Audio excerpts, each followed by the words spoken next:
নমস্কাৰ সকলোকে স্বাগতম জনালো। আজি আহিছো বেঙেনা আৰু তিলেৰে ৰন্ধা এবিধ মাছৰ আঞ্জালৈ। তাৰ বাবে প্ৰথমে এয়া লৈছো বেঙেনা আৰু এয়া মাছ নিমখ হালধি সানি থৈছো আৰু অলপমান তিল অকমান গৰম কৰি লৈছো। লগত লৈছো গোটা জিৰা, জালুক আৰু এটা শুকান জলকীয়া। এইখিনিও গৰম কৰি লৈছো। দুটা বিলাহী লৈছো, কেঁচা জলকীয়া লৈছো আৰু আদা, নহৰু আৰু এটা পিয়াজ।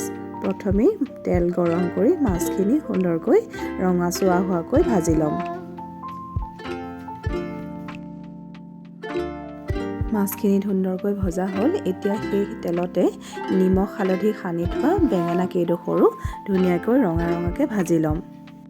বেঙেনাখিনি ভাজাৰ পিছত কেৰাহীত তেল দি কেইটামান কালজিৰা ফুৰণ দি এতিয়া কাটি থোৱা পিঁয়াজখিনি লগতে আদা আৰু নহৰুৰ পেষ্টখিনি দি পেলাই একেলগে অলপ সময়ৰ বাবে এইখিনি ভাজি ল'ম।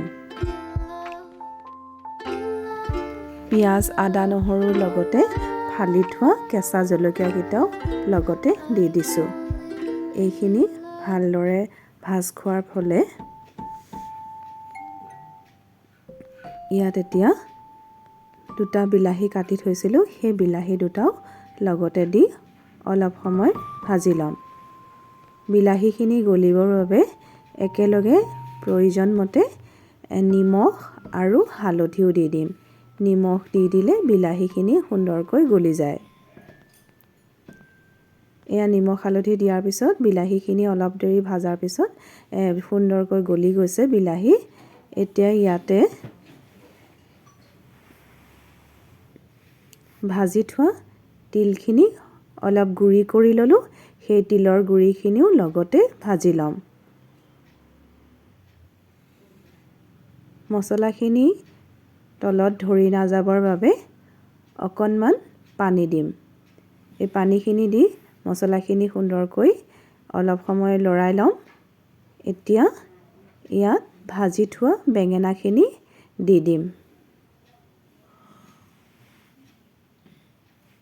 বেঙেনাখিনি মছলাখিনিৰ লগত লাহে লাহে লৰাম।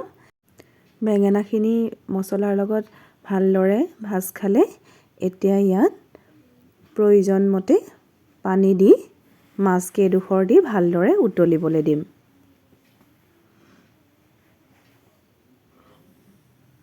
বেঙেনাখিনি থেকেচি দিব নালাগে, এনেকৈ গোটা গোটাকৈ থৈ খাবলৈ অতি ভাল হয়। এয়া মাছখিনি দি দিছোঁ আৰু ভালদৰে উতলিবলৈ দিম।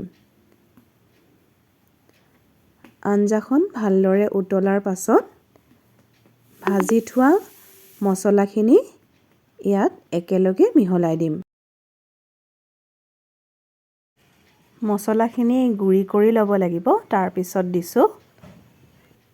এতিয়া যিহেতু ঠাণ্ডা পৰিছে গতিকে জিৰা জালুক দিয়া এই বেঙেনা আৰু মাছেৰে ৰন্ধা আঞ্জাখন খাবলৈ বৰ সোৱাদ হয়। এয়া একেবাৰে উতলি অহাৰ পিছত মই সামান্য চেনি দিছোঁ। দৰ্শকসকল, আপোনালোকেও এনেদৰে বনাই খাব।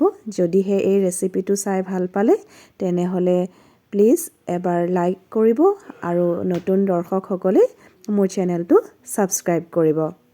ধন্যবাদ।